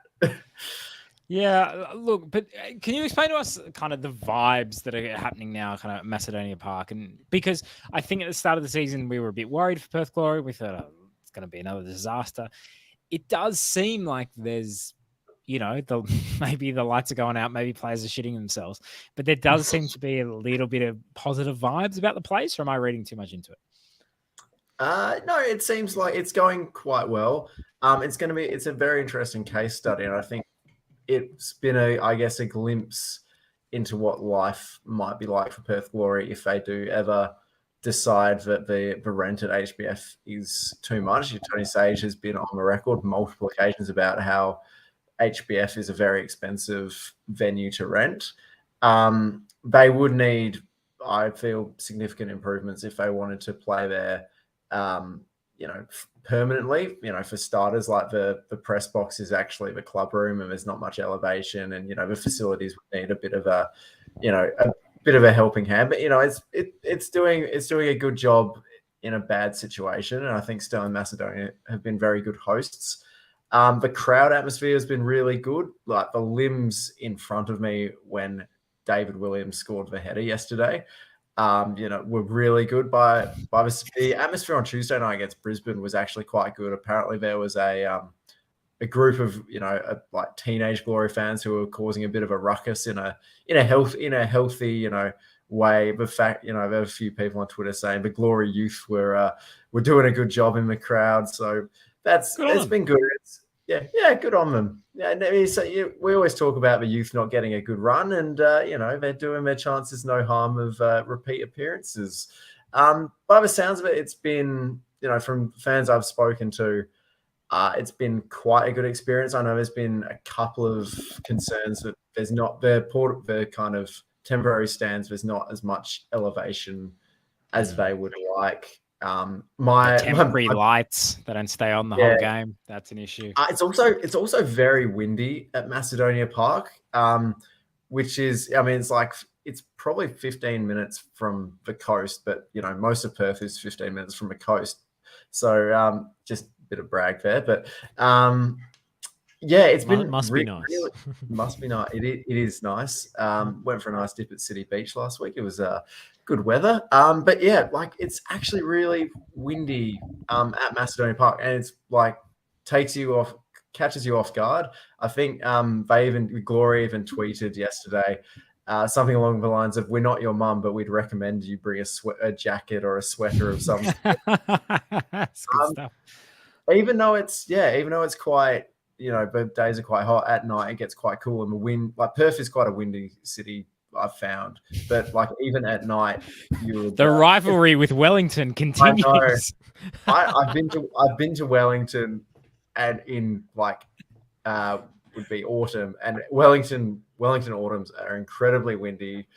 Perth can't compete, but compared to like some cities in like Europe I've been to, like Perth is actually very, very windy, and it actually, especially in winter, the wind chill is a real thing.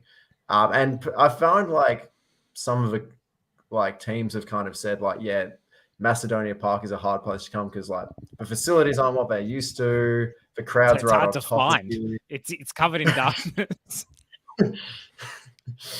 Yeah, and then like the wind as well. Like it rained. I think it went to the Western Sydney game. It very briefly rained for like 5 minutes, and you could see like the rain illuminated with floodlights, and it was just swirling around everywhere. It was like quite an experience. Joseph asked, "Is this a weather podcast?"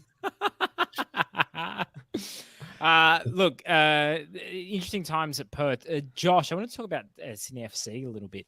I actually thought that first half was probably the best that they've played all season. Ben, I can see you're nodding as well. You were there as well. But Josh, what did you think of this kind of Sydney FC? We actually saw it was interesting, the lineup they went for as well. Burgess and Caceres. Usually he's gone for one or the other in the past. Robert Mack, Joe Lolly, Adam Lafondra, all there as well. Luke Braddon, the number 6. What did you make of Sydney FC's first half and then as they went on? Well, I think for a lot of the season it's been, and we've spoken about it, kind of Lolly and Mac go Burr, and if that doesn't work, they don't really have a lot to answer with. But having Burgess and Caceres in the same lineup just gave them a lot more options. So I liked it a lot. I mean, Burgess was desperately unlucky not to get a goal when he smashed the crossbar. But Great ball from Mac, by the way, to put him through outside of the yeah, foot. really Oof. nice. But it's because Burgess is on the pitch that he's making that sort of run. Whereas the guy who came on for him in Palo Retro is very unlikely to do the same sort of thing, operate in the same areas of the pitch. So, I mean, I felt that substitution was probably where it started going awry for Sydney. Yes, they caught the goal early in the second half. I need to dig up some stats on Sydney's set piece defending as well. I'm not. My sort of eye test or gut says they have a problem in that area, but without seeing the numbers, I couldn't say for sure. But yeah, they put together a really strong first half. Should have probably scored a couple, like another goal. But to give away a 2-goal lead at halftime never feels good, especially when it's the last kick of the game, essentially, that you can see the goal. So, yeah, Perth pretty good value for their second half comeback. Really impressed.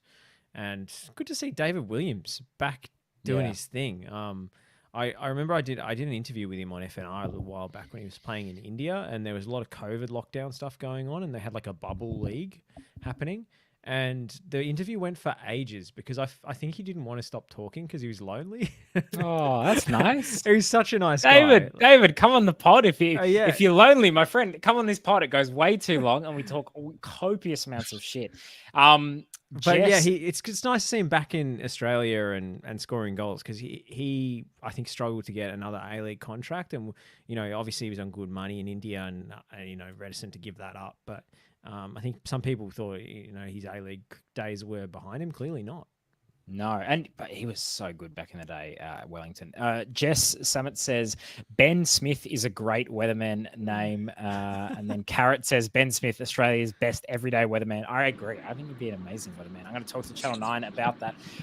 Ben Matthew Pappas says via via YouTube, Sydney FC were woeful in the second half. What was Corica thinking? Taking off Burgess for Retray when we needed to keep the ball was Pete Corica. This guy has no clue. He better be out by Monday. You got a chance to see Sydney out by Monday. He wants to give him the weekend. Wants to give him all of Sunday, but Monday morning 9 a.m. you're out. Ben, what was your take seeing Sydney FC up close? When Max Burgess went off, Mercury was definitely in retrograde.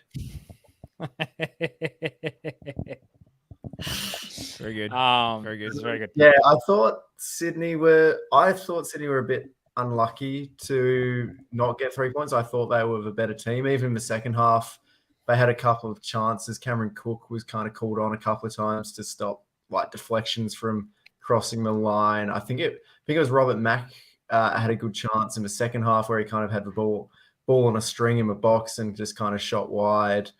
They definitely lost a bit with Burgess going off. It's actually like harking back to the Macedonia Park press box, because there's not much elevation and you're set back a bit from a pitch. It's actually kind of hard to get a good kind of tactical understanding of what's going on, because you can't really see like the depth, and the distance between like lines at times. Plus there's like one corner which you just can't see at all from the press box. So it was kind of hard to read, but I thought Sydney were, I thought they were a better team, like especially first half. Second half, was kind of even, but they still had their chances.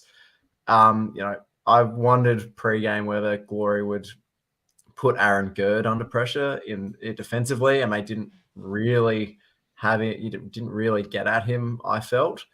I thought, Mac and Lolly looked really good. I thought Burgess did okay. First half, especially, Sydney's midfield just kind of kept the ball quite well and, pounced on turnovers as they do, set off on quick counterattacks. And Perth were better in the second half, but I never got this sense that they were right in this game. I never I think if that game had ended 2-1, it would have probably been a fair result. But yeah, Glory, I thought Glory had kind of been unlucky in a couple of games earlier this season, and hadn't got points where they may have deserved them, like the MacArthur game away where they were the better team and somehow ended up losing 1-0. So yeah, I feel like these things kind of This is A-League football, my friends. This is these things kind of work themselves out during the season, and I think Glory have been decent at home, not worse than any other team. So yeah. Pappas says via YouTube, just looking at social media, all the Sydney FC fan support want Corica out. Don't know what the board is thinking. Why the hell did they give him a 2-year contract? Carrot says, if they sack Corica, who do they replace him with? We discussed that kind of last week a bit. Names thrown out were Ocon, Zrillich, Ufi Tale, Montgomery would obviously be one. I would assume he'd probably be moving on to bigger and better things, but that'd be an interesting one. So yeah, we talked about that a bit last week. And finally, there was a comment here: has Rodwell earned another season? From Angela. Absolutely not. Availability. Rodwell? Yeah, availability is the best ability. This guy turns up 1 game out of 12. Like, man. He came with pedigree, but I think he's underperformed both at Sydney FC and the Wanderers. Hey, when you come back with that haircut, he's on the beach when he's got the cornrows. 100%. He's off of Bali, baby. We'll go to the final game of the round, or at least the final game we haven't talked about. Brisbane 0, Wellington 1. RIP Brisbane Force. Yes. Since we discussed last week about Brisbane being a force, they've lost 2 from 2. Josh, you've termed Carl Viet the human handbrake. What's Warren Moon? Is he competing for the human handbrake kind of trophy? Because this team, there's a lot of handbrake on it. Warren Moon is almost like a permanent caretaker in this setup at Brisbane. It's a bad setup. It's true. I can't help but think everything stems back to the ownership, and they don't really have the resources. Yeah, that's it. And they've been messed around with like different training pitches, and like they've gone down training the Gold Coast, and then they want to go back, and then Chris Fong's in, and then Chris Fong's out, and then he's shaking it all about. No one knows what's going on in Brisbane. Warren Moon, I really like him I liked him as an NPL coach for sure. Yeah. The Lions FC a pretty dominant force in NPL Queensland, but he molded them into that. And I had high hopes for him as a coach, but I feel like, I don't know, sometimes when you're in a situation like that, you kind of run out of enthusiasm and fresh ideas. And I didn't feel as if he was a particularly authoritative presence in the Charlie Austin All Access. I felt he came off as a bit of a substitute teacher vibe. It didn't feel as if he was really commanding the room. But maybe that's a outdated interpretation on my part of what a manager is. Like maybe it is a bit more of a collaborative thing nowadays, and you're not making the Braveheart speeches every week. But I find it pretty uninspiring. They still don't have a striker. Remember that sort of spell at Adelaide United where they went through about 17 different foreign forwards and they couldn't find one that stuck. Brisbane still haven't found a convincing option up front, and playing Milojevic on his own is the latest in a string of compromises, and that's what Brisbane feels like. It's a compromised team that's not really built to win. Yeah. Look, 10 goals in 12 games, not the most inspiring football from Brisbane, but we should give a shout out, Ben, to Oscar Zwada, who scored 5 goals, I think, this season for Wellington Phoenix. What have you made of the Knicks so far? I think, Wellington are one of those teams who I think are good.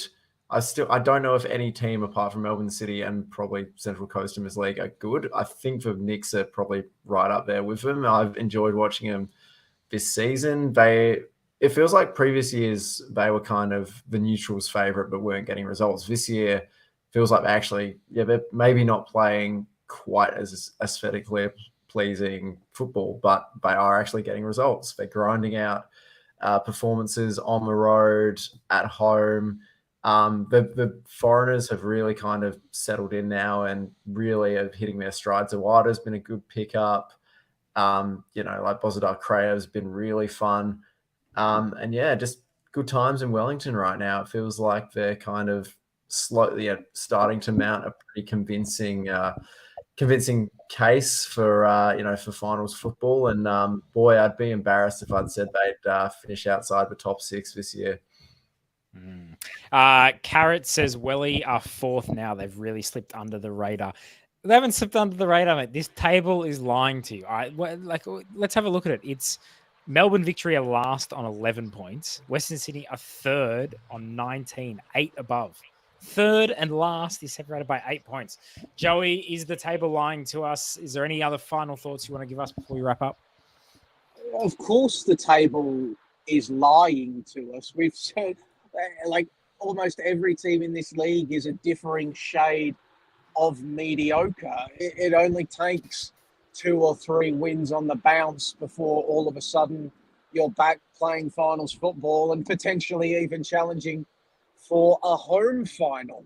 And then once you get into finals, I mean, who knows what can happen? We saw Western United had to go the long way last campaign and they won the whole thing. So yeah, the table has to be said to be lying to us at this stage. And every team is, I don't think any team is dead and buried yet. You've just got to sort of like try to pick out, all right, which teams have showed me that the fundamentals of what they're trying to do, there's at least scope for improvement. Or if what they're trying to do comes off really well, I can see them finding success with that system. So I'm looking at somebody like Western Sydney Wanderers. It's not pretty, but I can at least see what Marco Rudan is trying to do.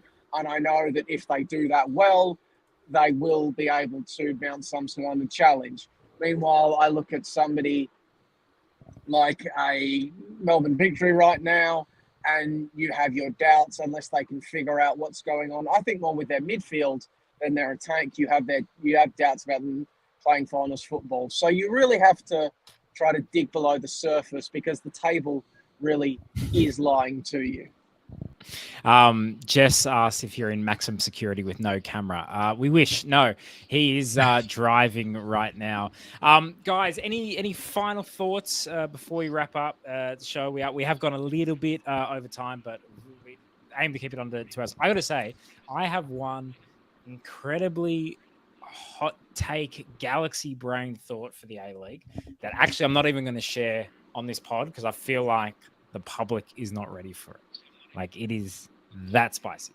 But Josh, you have anything final to say?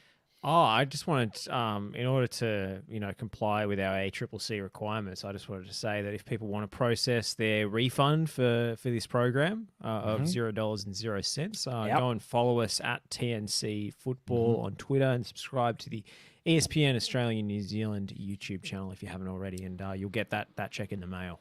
And rate us 5 stars. You will absolutely get that check in the mail. Personally, DM me your credit card number and that funny little 3-digit thing that's on the back of your card. Just for fun. CVC, I believe. CVC. Yeah. Just those fun little 3 digits on the back. And at this point, Nick is about to announce that TNC have actually struck a deal with the London Football Exchange, and so all payments will be made in Bitcoin. And TNC legitimately makes more money than the London Football Exchange. All right. And we deliver you utility for the token. Exactly. Joey, any final thoughts?